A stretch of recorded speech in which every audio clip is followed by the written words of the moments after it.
Originally, we were planning on having 2 presenters tonight because they didn't think this was actually going to take as much time or fill the time. So Ray told me over the phone the other day, he says, talk real slow. So I'm done. Good night. See you all later. Tell a couple jokes, Zach. Most of my jokes are off color too. I'm just not sure that would be the best thing to do. I typed out an outline this afternoon for my presentation and promptly left it home tonight. So hopefully I'm going to remember what was on the outline. I'm not sure where I got introduced to this thing. Maybe about a year ago or so, I saw some pens that were turned with this different kinds of patterns using this lathe and decided I just had to have one. And I bought it last spring and it sat in the box and I transported it back and forth between our 2 houses, always trying to find a few hours where I could actually play with the thing or actually try to use it. And it wasn't until about 2 weeks ago when I knew I had to do this presentation that I actually took it out of the box and hooked it up. And initially I found it was pretty difficult. The instructions that came with it really weren't that detailed. And I had to really, use the YouTube videos that Beall provides. And I also found some other videos too that actually gave me some tips and some tricks and things that Beall didn't cover. One of which was that with the vibration of the unit, you need to actually anchor it down to the plywood better than what Beall had suggested. They only come with 2 brackets, L brackets, to attach it to the plywood. The other video I found suggested that you use 6 brackets because of the vibration. Before I get into the details here, I have a little video from Beall that just shows you some of the different kinds of designs that you can create with the Pen Wizard.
Getting the budget, John?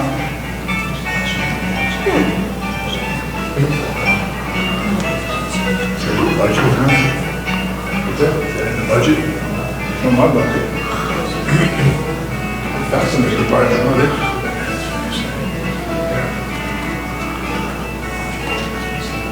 Wow, that's nice. That takes a lot.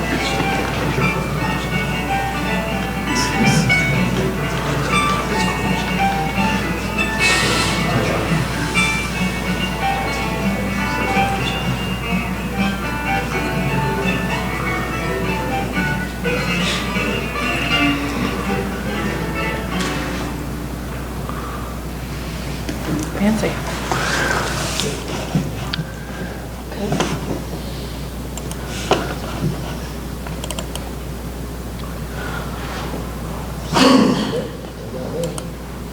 Oh, yeah.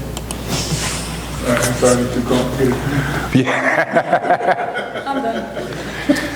That's what I thought too when I opened it up and took it out of the box. It just didn't make any sense to me, and the instruction booklet that they give you is not very detailed, and it was very confusing. It's only, 8 or 10 pages, something like that, for the instruction booklet. But again, thanks to YouTube, that did it. You just watch them over and over again until I felt pretty comfortable with it, and then started to go. Someone asked me earlier, how many mistakes did I make in the process of doing this the first time? These are the first 11 pens that I tried.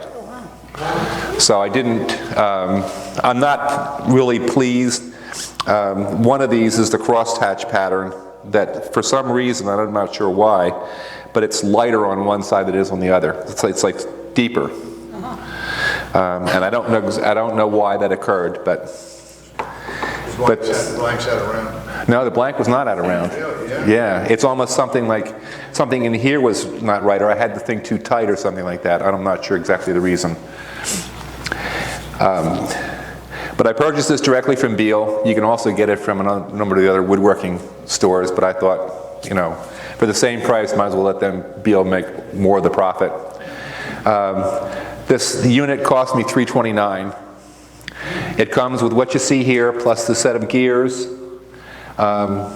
This is a following attachment, which I'll talk about a little bit later, and it comes with 7 different carbide cutting bits. $329. Yeah. It does not include the Dremel. Except the 370.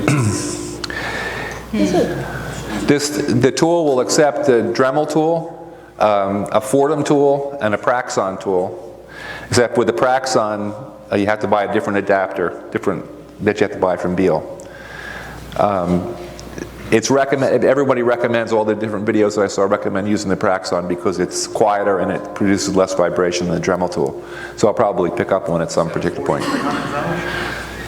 The model of it, I'm not sure. It's just one I had kicking around from before.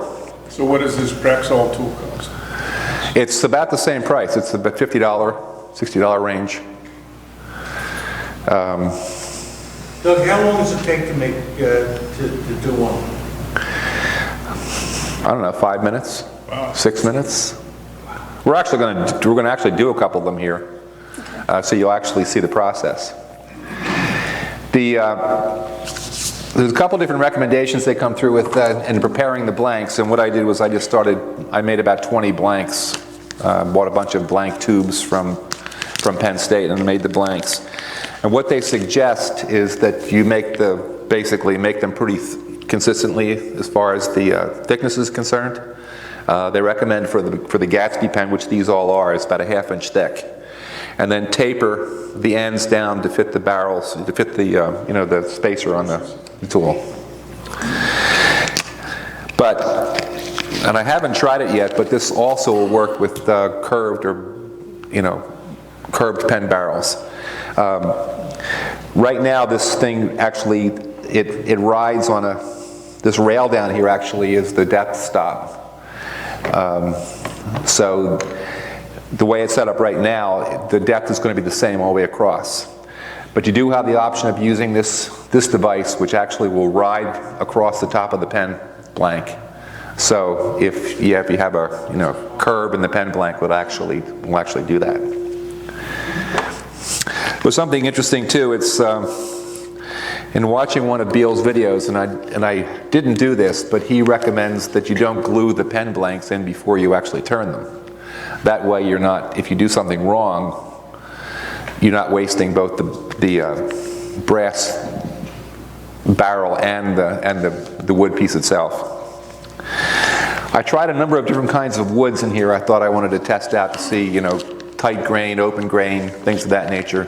And I found out that tight grain generally works a little bit better. One of the blanks here is actually a bamboo. And with a little bit of hand sanding that I did to it, it actually doesn't look too bad, but I had a little bit of a tear out problem with the bamboo blanks. And I found out with like more open grain woods, you have a little bit more problems than you do with the closed grain. The kit comes again with a number of cutters, ball end, square end. The only ones that I've used so far, I've tried, is the 1/8 ball end and a 1/16 ball end. I get the next one I'm going to probably try is probably the engraving point, the real sharp point. And then some of the pens that were in the example had, they were turned, then they were filled with some kind of material, and then they were turned on the lathe. He recommends using a square cutter for those, so you get a little more depth. All the different patterns are created by just different gear sets, and and basically this is a diagram. If you want something that's got a tighter spiral, you'd use the 60 tooth, the 22 tooth, and the 50 tooth gears in those configurations. So basically all you have to do is you just look at what you want and then just set the gears up to make those things. It's a little bit of time consuming. It takes longer to set the machine up than it actually does to turn the pens. And what I've been doing when I did some of these things is I would just kind of like do a variation on a theme. Well, I'm set up to do this thing. Well, maybe I'll make it a little tighter, or I'll make it a little deeper, or I'll make them a little closer together, a little further apart, kind of thing, just so that you don't have all the setup time. And Is it wood only? Did you do any acrylics? I'm sorry? Did you do any acrylics? I haven't tried any acrylics. No, just the wood. Okay. I don't do much with acrylics. No, nor do I do much. I'm just curious if you probably could. Yeah, Heat may be a factor. that is. Yeah, I'll try one and report back next week, next month, and see how that works.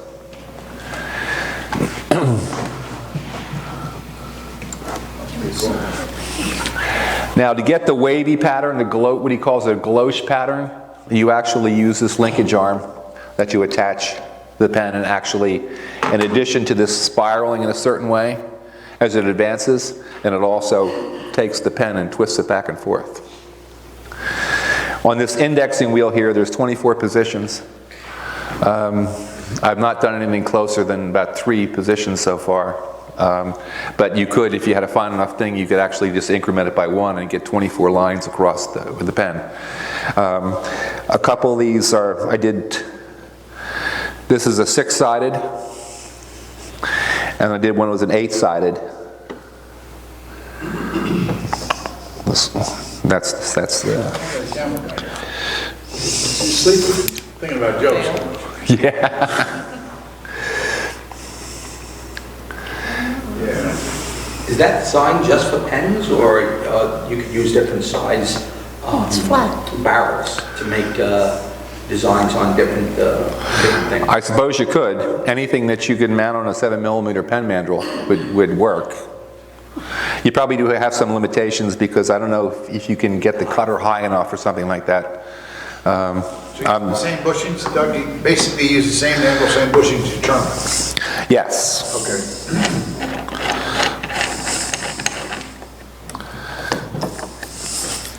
So this is just standard pen mandrel. This is just a spacer that I put in there. It's actually I just used one of those drill bushings for one of the odd size pen blanks, and So that manual comes with the kit, or that mandrel comes with a kit. Yeah. I think that's priced right. I think it's a lot of money for what you get there.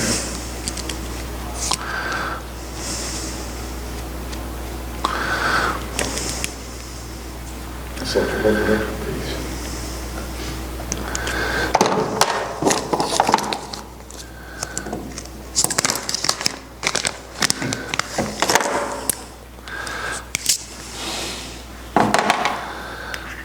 So you just mount it just like you would mount it for turning.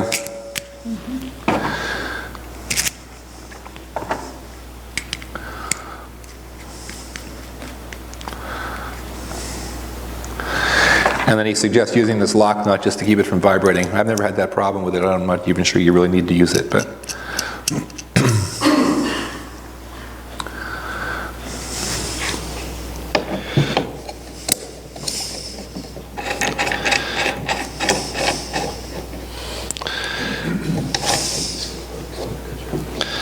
That's basically it. Now, I don't think you can see it or not here, but this is the carrier that actually advances the Dremel tool, and these are step stops. So if you're going to start the design off the piece, you don't only have to use the depth stops. But on one of these pens that I did, let's see which one, this one, where I actually did a little bead at either end, and then I set the depth stop so that it started at the bead.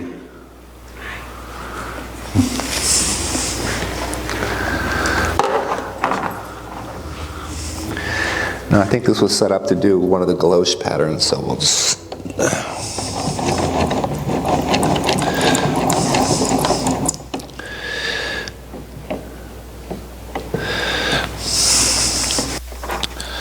Let's see which...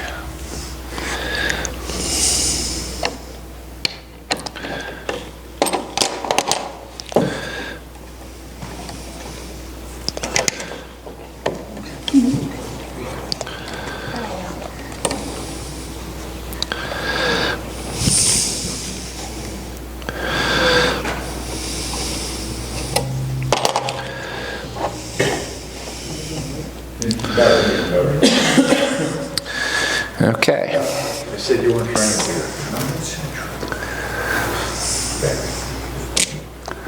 Works better if you plug it in.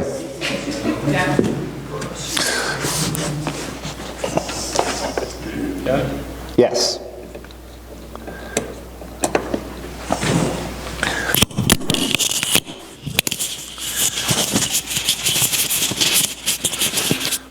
Is this top down? Are you going to do front on an angle?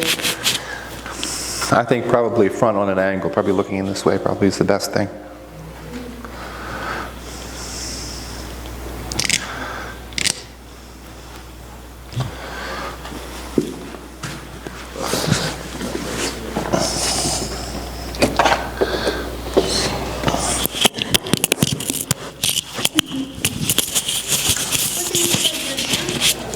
That's what I should do, but I don't think I have to kneel down anymore without doing it.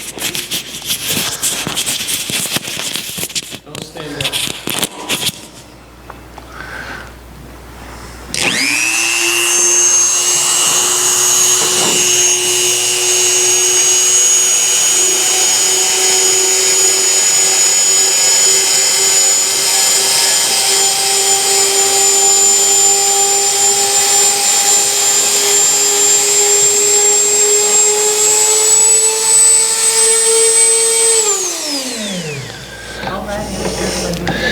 And this comes the tedious part when you have to wind it back down. Is the speed with which you turn it influence anything? No, I've tried it fast, I've tried it slow, and I think it's able to pretty much get the same results. Now I'll increment it like three stops. You do, that's right. It's almost like if you don't get...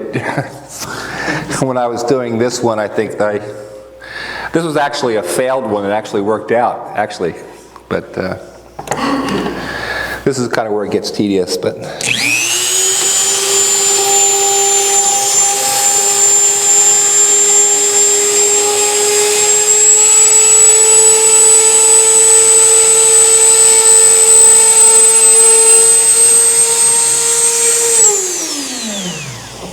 Hey Doug, what Yeah. happens if you don't go? If you just leave it at that end and wind backwards? They don't recommend it because of the way the cutter spins. Yeah. Yeah.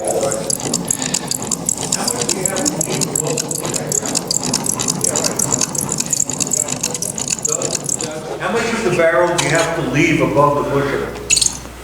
Well, in what respect? I'm not sure I follow your question. Well, the wood has to be above the bushing, otherwise it's going to cut the bushing. I don't know, it just could be a feeler blade thickness.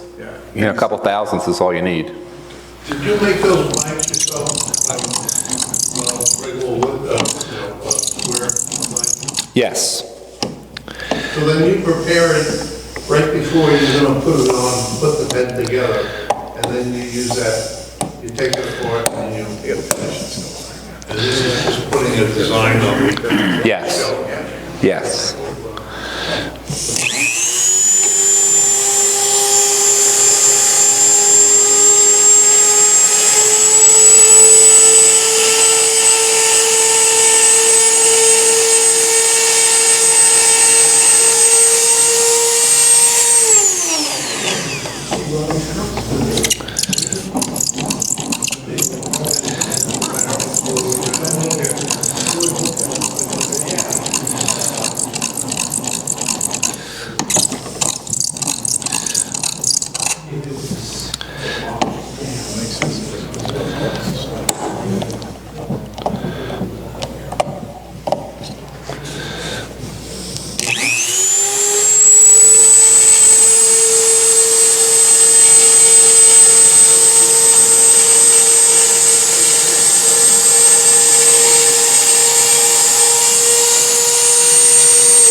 Doug, any difference in the speed of the tank? No,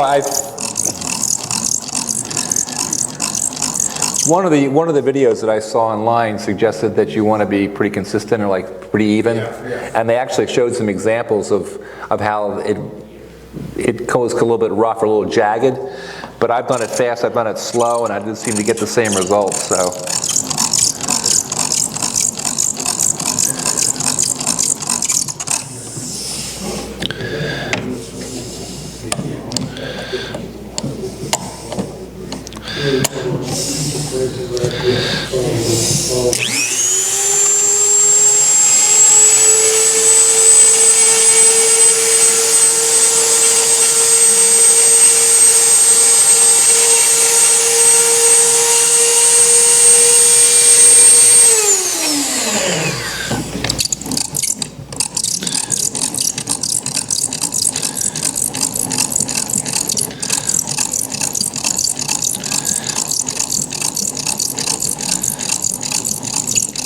The way the tool is actually is all it's making the... Yes. They say if you use a Fordham tool, which is a flexible shaft tool, that actually you have to put down pressure on it because the line wants to actually pull the tool off though. Yeah. You can do again with it though, right? You can go back, if you don't like the way, you can run over the same thing twice. I've had some success doing that. It's like a couple times I've done it, it wasn't deep enough that I wanted it a little deeper. But they don't recommend doing that. It doesn't follow each other exactly. Yeah, I guess it all depends. If everything's tight enough, it's probably okay.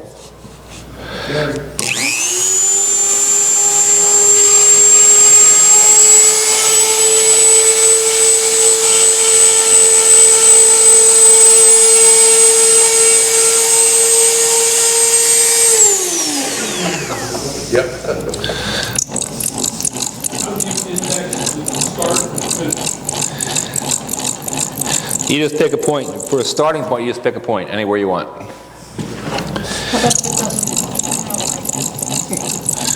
Come out right?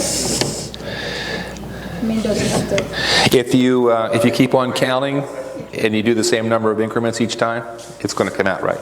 Because basically the 8th time is, right now we're doing every 3, so we're doing 8 patterns on the thing. So if we come around to the 8th again, we're going to be basically going right back over what we started with. So. You said you don't glue the blank to the tube? You don't glue the blank to the tube? What Beall recommended was that until you actually finish with the pen blank, then you glue it. What prevents it from turning on the tube? Because the bushings actually, he makes them about a 30-second longer than the actual tube, so that the bushings actually press on the wood thing. You can buy this like that, $1 a piece. I know. I'm not sure that. Yeah, I'm not that cheap.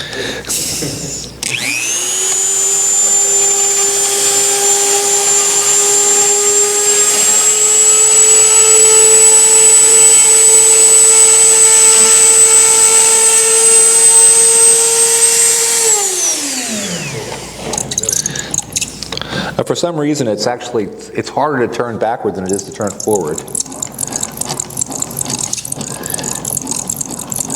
The fit and finish of this is leaves a little bit to be desired. I'm going to probably play around with it and see if I can actually get it to run a little smoother. Oh, you better have to use it. Yeah.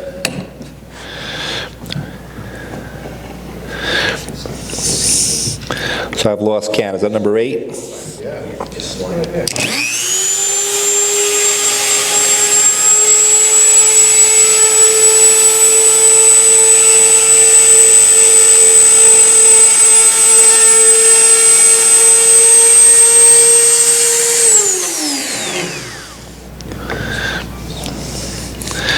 So we're done with this one.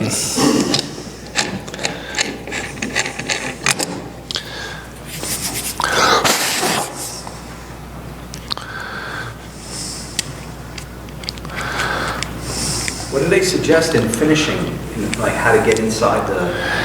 Generally speaking, I haven't had to do anything inside them. The only actual blank that I sanded was the bamboo one, because they had some splintering and it was a little bit rough. So you put it back on lathe again and finish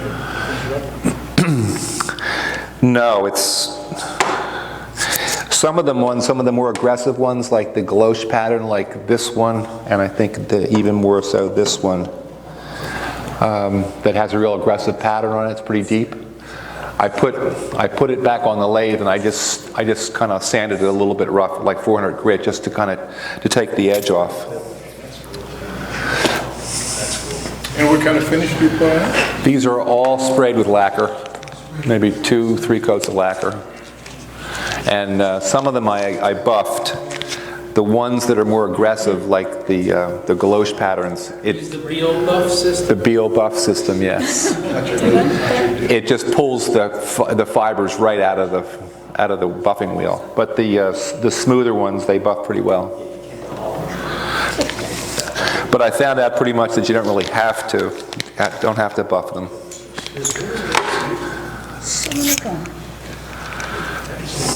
Oops. So again, sorry, I may have missed it. Those bushings are just the standard bushings you buy with the kit? These are standard Gatsby bushings, yes. These are gun state kits. Yes. State kit, yeah. I like the Bria kits. Your depth, That's a Bria kit. because of the bushing on them, you Yes. can go about just 1,000 press or less. So You- you're not cutting the bushing, else we see this. I forget for the Gatsby pen, he recommends the thickness of about a ½ inch. And I think that I didn't bring a mic with me or anything, but Depth of the cutter. the cutter, with the cutter you can adjust up and down with this screw right here on the front. And basically what I've done is I just kind of eyeball it. Either that or you can put a feeler gauge into it. When I was actually playing around with the octagonal and the pen, if you come up here later and look at my pen bushings, you can see that I actually run into them with the cutter. Yeah, that's what we all want to know about. Yes. And it's still cutting. So. The cutter one, yes, the cutter one. Are they carbide tip? They're all carbide, yep. Carbide. I think they're solid carbide, not carbide tip, yeah. What do they call it, countertop? It's plastic. You know, you probably, if you made Corian bushings, if you're gonna make the same one, use Corian bushings, you can run right through them, won't matter. Yeah.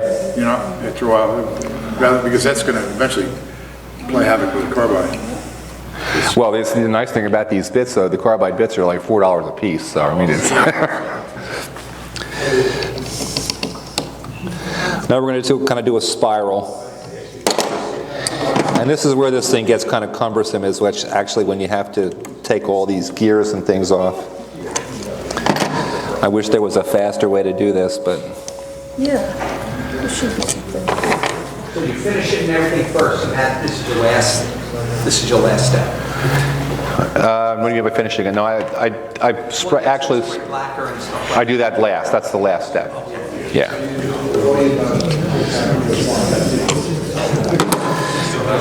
So let's go. Let's see. So what, you put it back on the lathe? No, I just I take a pencil, wrap some tape around it. It's about the diameter of the inside of the tube. Put it over there and just spray it with lacquer. Just use the, you know, Minwax lacquer that I get at Lowe's or Home Depot. See?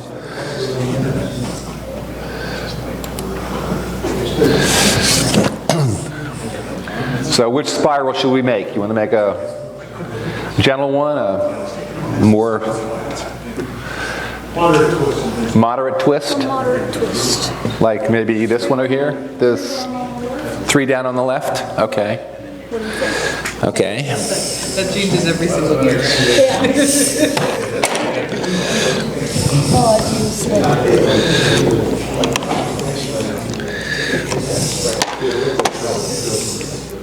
Do they all have numbers on them? They do, which I can't see in the dark. Get yourself a Everything has that, with these 3 gears here, everything has it up to 72, so you have to, Oh, okay. so the 22 and the 32, no, it's 22 and the 50, actually 72. And then the 32 is, so this is going to be the 22.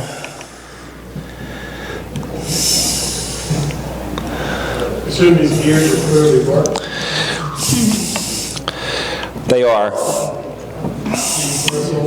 Can't see them.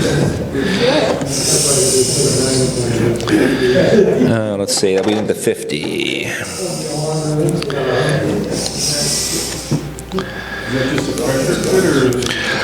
They're grooved.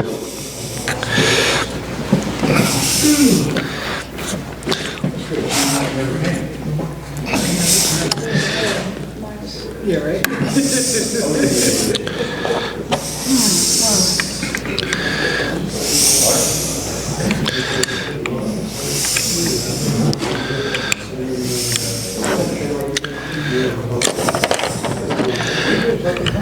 But they are hard to get on, I tell you.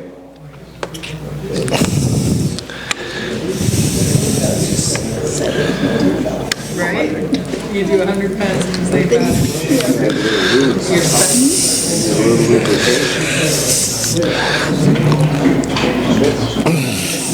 Well, it's the first time I've used this one. I think it's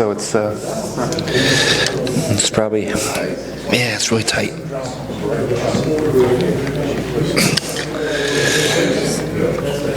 And then the 40.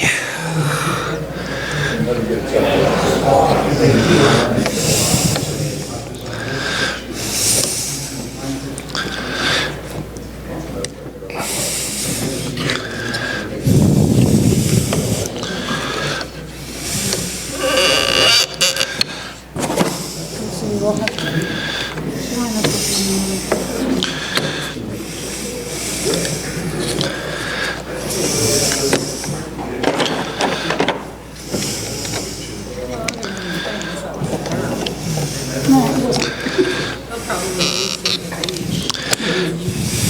Yeah. We'll slip up the spiral.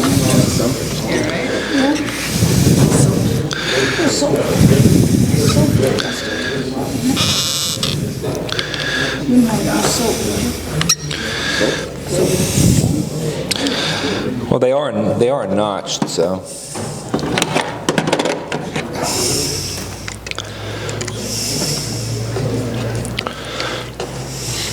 Sure, sheet might use pieces on the side. Okay.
So it always goes back, when you rewind, it always goes back to a 0 point? Yeah, I'm going back to my depth stop. I'm going to do 3 again.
Stop here.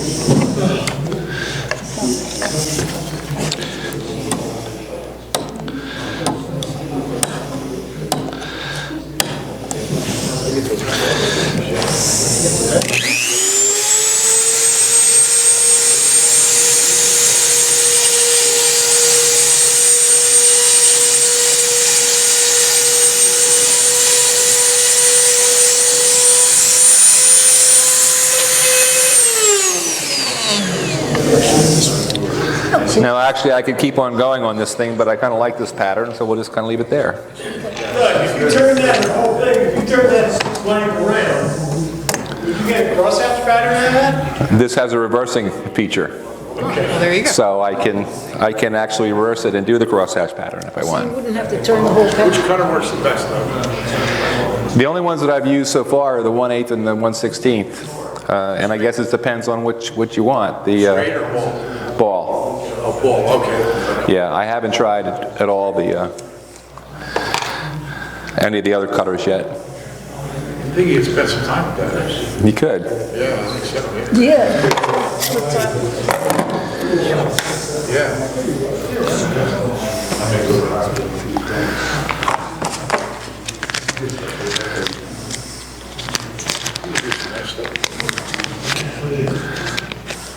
This is actually a 6-sided one that I did earlier, which we'll try to repeat here right now.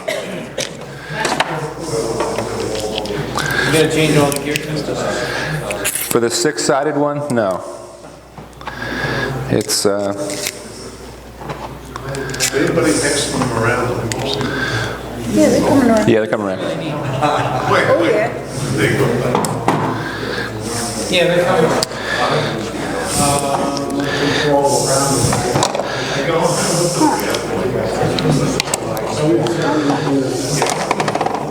He's gonna do one now. I'm going to do one now. All right. Because that's really good. I like that. I like, that's really good.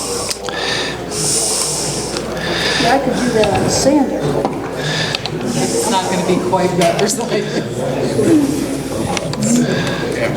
Yeah. Sand my fingers.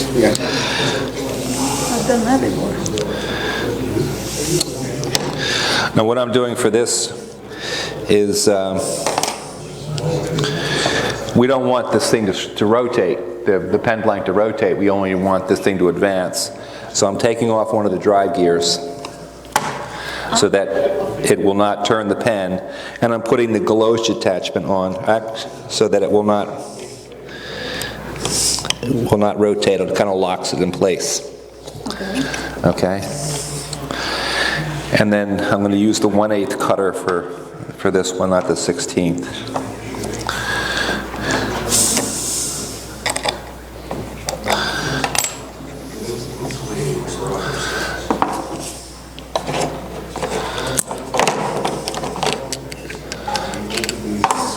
Has a designated area, Yeah, a clean area.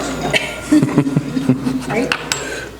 and a chair, so you could just sit there and spin it. Just sit there and do this all.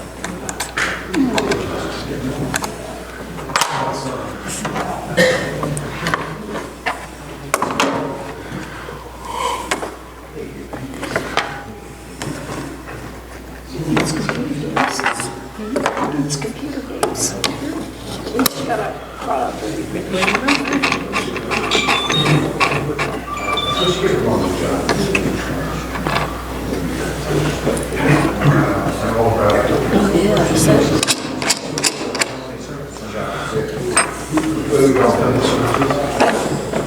Oh, now it's on the inside. It's on the inside, that's, yeah. We're using the side of the cutter now.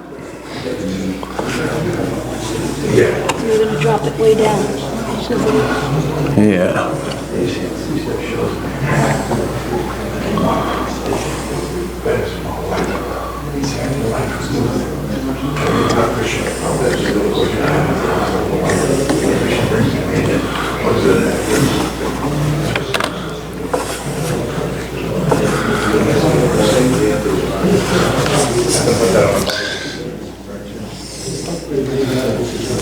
I'm not sure that's down far enough.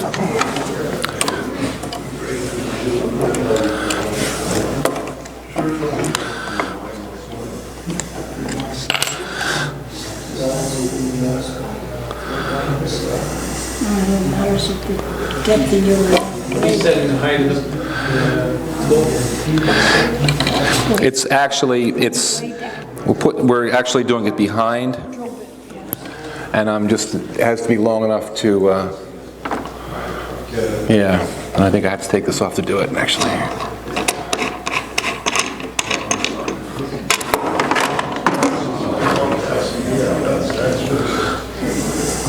That's a spiral.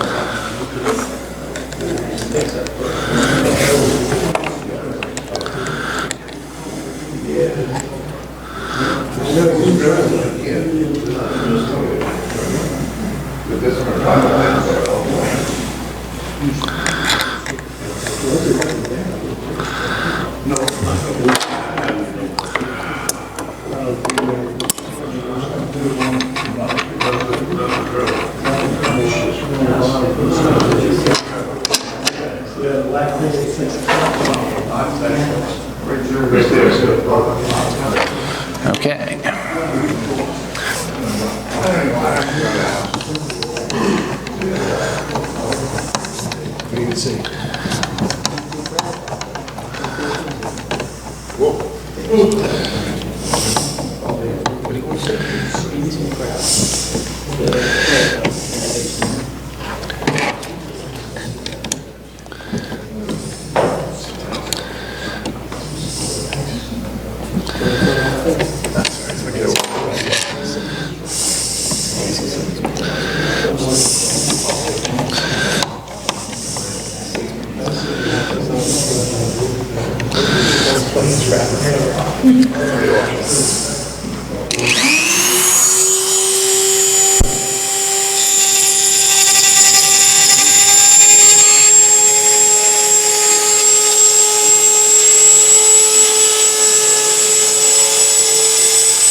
The reason why I went in reverse there is because you can't get it up. Right, I mean, did it cut into the bushing when you first started? I did, yeah, did cut into the bushing when I first started out. 6-sided or 8-sided? 6. 6. 1, 2, 3, 4.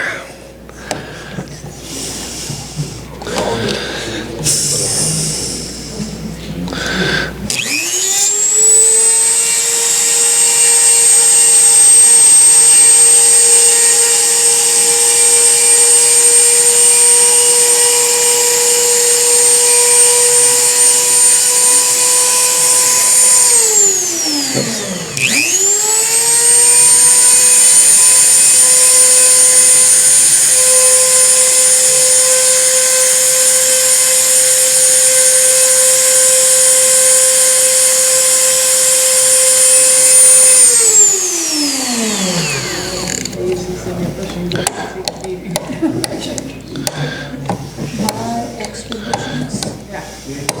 I just ordered a couple extra sets from Penn State. So the pressure you're putting down on it with your thumb has to be consistent. Is that- Yeah, it does, yeah.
One more.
What's the maximum length you think you can use on that? For example, if you wanted to make one of those, perfume holders, thingy bobs, or yay long, I guess that long. that long? Yeah. Whatever that plus bushings. Yeah. They already went around? They already made it around. Yes. Do you I did see it as much as you did. Like, oh, Any, so I guess. oh, did you see this one here too? This one? Did they come around? Yeah, this one I did. Any questions? Have you tried to fill any of those with acrylic? I haven't yet, no. But that's my next thing I'm going to try to do. Would you have to then fill it and then turn it down on a lathe, or sand it down on a lathe? Yes. I mean, you're not going to be able to fill it precisely into the groove. Yeah, at least Well, maybe you are a better man than me. No, what Beall suggested was you just basically make it proud of the, make the groove, Yeah. make it proud, put it back on the lathe and then turn it round. On a regular lathe, not this. This wouldn't. No, on a regular lathe. So just the ends you finish, is that what you're saying? I'm not sure, no, he was talking about if we fill the grooves with some kind of a glitter or some kind of material. You can just paint it, you can paint the whole blank and then just turn it. You could. You know, That'd be color. kind of neat. Then you'd have color in your groove without having to. It'd be easy to spread it all day blank. I don't know if you noticed on one of the videos, in the initial video, but one of the ones, he actually turned it, he filled it, then turned it again, and then filled it with a different material. Yeah, well. Somebody's got a lot of time on their hands. Yes. I think my patient would have worn out. Oh, God, yes. That's neat. I don't have any interest in it, but it's neat. Doug, so you're gluing these in. You're gluing them in. This is glued in, correct? Yeah, that is glued in, yes.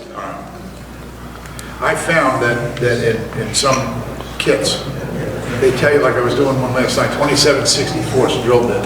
But if you use I forget what letter bit, it's a little bit smaller.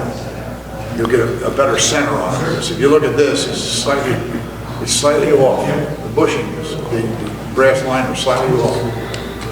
That may be giving you a little trouble. It might have been that maybe when I turned it, I probably put too much pressure on it too. Sometimes it'll bend it a little bit. Oh, okay, it may have been there, yeah. Yeah. You know, it's funny too, it's one of the things I picked up from one of the Beall videos. Whenever I've drilled pen blanks before, I chuck them up in the lathe with the holder, and then I'll just crank them in, and then clear it and crank them in, clear it, and it just like takes forever. He just suggests you just basically don't use the crank at all. Start the bit and just push it right through, and it works. And yeah, no, not on a regular lathe. When you use a lathe to drill out the blank for the bushing, bring your tailstock up with a Jacob's chuck and a bit. Just start it so you get the center point, and then release the clamp and just push it right straight through. Yeah, my tail starts wobbles a little. Instead of cranking it in? Instead of cranking it in. And what I found was oftentimes when I crank it in and bring it out to clear the chips, I was getting like bigger holes at the ends. I drill mine in a lathe, on a drill press. I've never drilled on a lathe, never. But all of these blanks were done that way. I just basically started and I just pushed the tailstock right in, and it would perfectly. I was just going to ask that question. It doesn't burn it up to No. have a problem with clearing the... No, I have the good bits that Barry Gross sells. I forget what those. What's that? Yeah, they're really sharp and they got a nice point on them. So you use, I forget what brand they are, but you use those special bit. I use regular high-speed bits for all this stuff. Is it the Colt? Colt, yeah. Oh, that's it, Colt. Yeah, I've got a few of them. They are nice, but I don't think they're worth the money. I was just thinking Well, like they got the spiral so that... all of a sudden. Yeah, they fall right out, yeah. Feel free to come up and browse and look at, hold them, do whatever you like.